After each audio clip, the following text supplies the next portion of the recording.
nga babagamba muganda wange nti eyeweeza omumba era mwanaye gwe bazikuba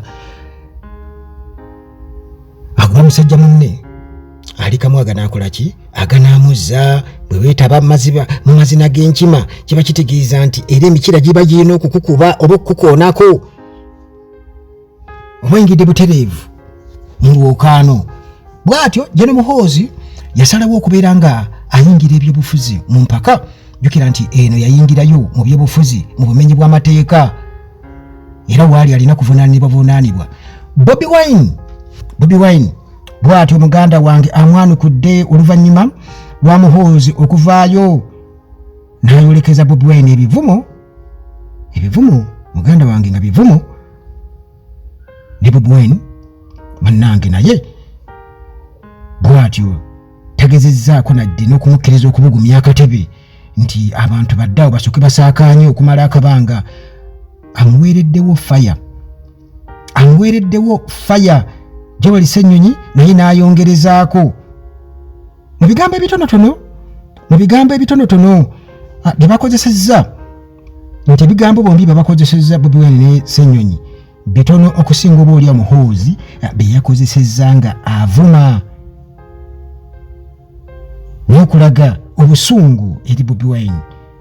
Jjukira nakugambye nti yamusuubizza nti gwe nekakutanda n'ojja mu kalulu ka 2026 nja kutta ekyo kyonzo nkikugamba. Bwe yamugambye ajja mu demolishinga. To demolish kitegeeza kumalawo. Tajja kozesa kigambo kitiisa nti kill.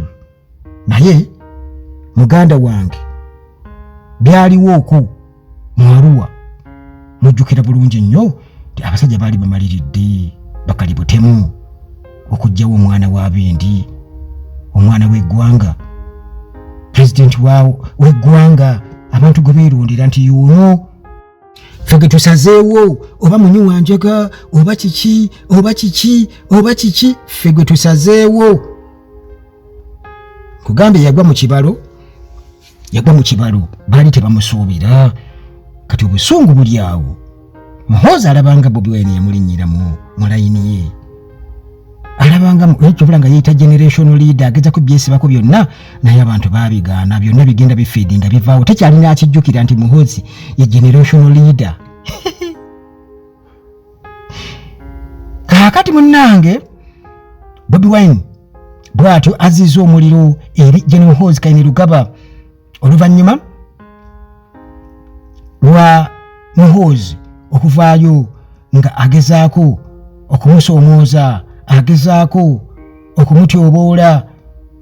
Ebyo munnange eno mu ghetto bye tusiibamu ebyokwejerega. Kyobola atamewuni yamugamba nti munnaye togezaako.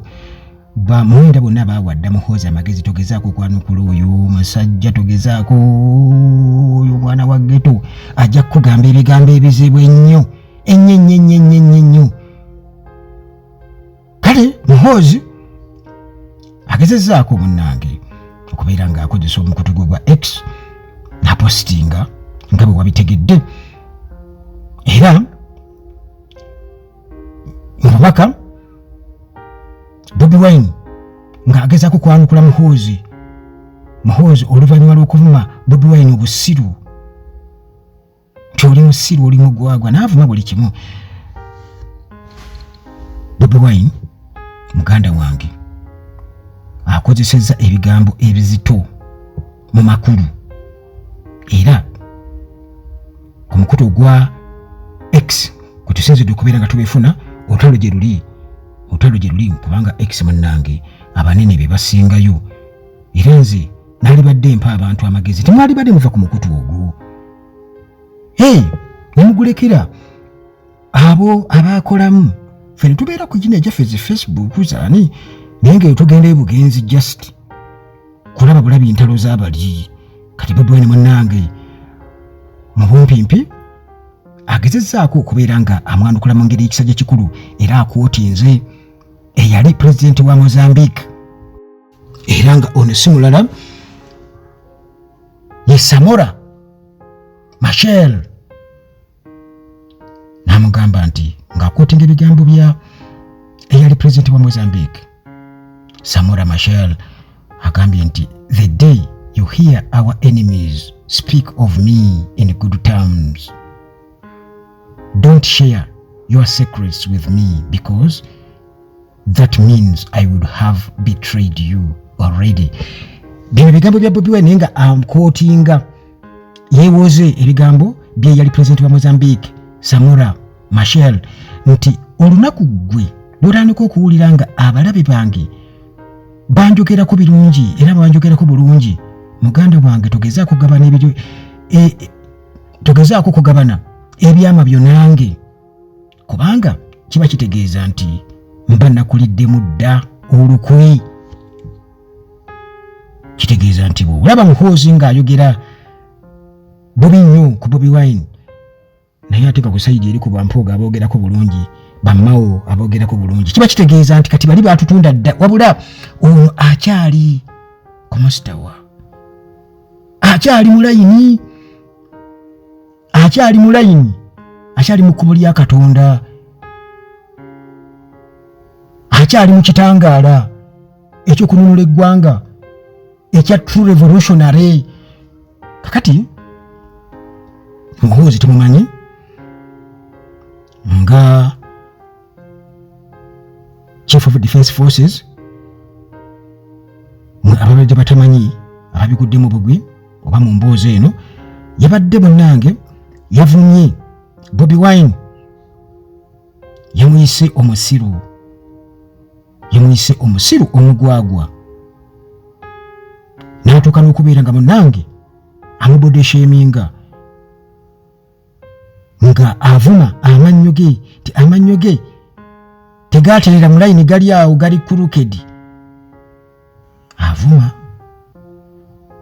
Yayogedde bingi nnyo, n'agamba nti Bobi Wine agezaako mbu okwetwala nga Bob Marley, ne Bob Marley yali musajja munyankole, simanya mbu amannyo ge nga gaaterera. Ebyo byabadde ayogera bwe bityo, ebigambo kwegamba abantu ebyabawaza amatu. Kakati Muhoozi bw'atyo mu bukambwe n'agamba nti Bobi Wine ajja kumementulwa, kugamba omuntu kubwatula, kumementulwa, kudemolishinga, ajja kudemolishingibwa mu kalulu akajja 2026. Muhoozi asuubira okuba nti ajja kuba amaze okutegeka abantu be abagenda okumementula Bobi Wine. Nze kinagezezzaako kubeera nga nkutegeeza nti ategeeza kumutta.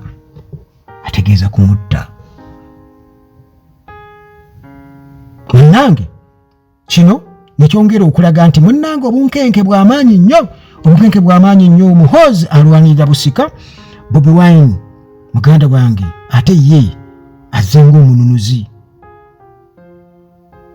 John Ssenyonyi nga omwogezi wa NUP teyalutumidde mwana, era bw'atyo n'agamba nti olulimi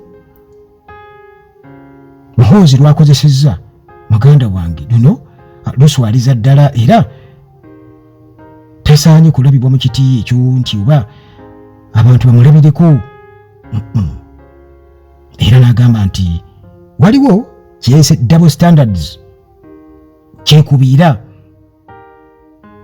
gavumenti butya bwehandolinga public speech, abantu aboogera, gavumenti enamu kyekubiira, kubanga ba ordinary citizens kati nga Uganda atalaagi wano singa mba njogedde ku Muhoozi ebigambo bo bagamba nti mbeera mu muvunyi mba muyisizaamu amaaso, nga bwe tukirabyeko emabega kaawo nti abaana basibiddwa, ba tiktokers basibiddwa mu makomera ne babasalira n'obasalira nti nno bavuma oba bagwera ebigambo ebityoboola Muhoozi ne kitaawe Museveni ne basibwa.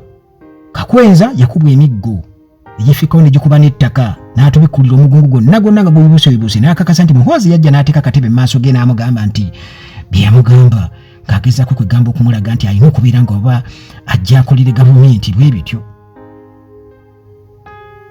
Kakwenza n'agaana, naye nga Muhoozi kennyini bwe yajja n'amutunuulira mu maaso bw'ati, Muhoozi n'amaana abyegaana, naye nga kati obujulizi obuliwo bulaga nti byali bituufu. Kakati Ssenyonyi nga leader of opposition yagamba nti bino tubiraba nti Muhoozi azze ng'ayogera ebintu ebitakwatagana, naye tewaliiwoko mukono gw'amateeka kubeera nga gumukwatako. kubanga General Museveni yatugamba nti ba army commanders oba abanene mu magye bwe bagezako kuyingiza mu byobufuzi mbu tebakyabavunana mu court martial. Kyebakola mbu baba kansolinga bukansolinzi kubanga bakitegedde yali akitegedde nti mutabani we bw'atyo yali yeeyunze butereevu mu layini eyo ng'era mwayagala atambulire okusobola okubeera ng'agula obuganzi mu bantu alina okutandikirawo abantu bamutegeererewo kubanga ng'omuyaayi bwe bayita omuyaayi Bobi Wine mwe tukoze ekigambo eky'obuyaayi tekitegeeza nti muyaayi naye ffe tukikozesa eno mu ghetto nga bonoga nti embwa erina ssente omusiru oyo kati ebyo bigambo Muhoozi byavuma muganda wange ffe tubikozesa ate kuwaana buwaanyi ye takimanyi Sanyonyi bw'atyo n'agamba nti ebigambo bya Muhoozi bijjudde obunnanfuusi era n'agamba nti kale oba oli awo tosobola okumusonyiwa okumuexcusinga kubanga ayinza okubanga yabadde ayogerera wansi wa substance ng'alina influence ya substance. Mutabani wa Chameleone yatubuulidde ekigambo ekyo substance yakikozesezza kugamba nga tayagala bwe bakwogera bingi nnyo kulaga nti substance gy'ategeeza kugamba yayogeredde mu mwenge kale naye bwe yakozesa ekigambo substance yabadde ategeeza ebintu bingi nti taata we akubwa kakati noono naye Ssennyonyi agezaako okubeera nga akisabika ekigambo naye ng'ekituufu yali badde atugamba nti yabadde atamidde kakati muganda wange olutalo lwa bigambo lulabika luguddewo chapter empya 26 twolekedde akalulu naye kyenjagala mumanye omutamivu tabaagambwa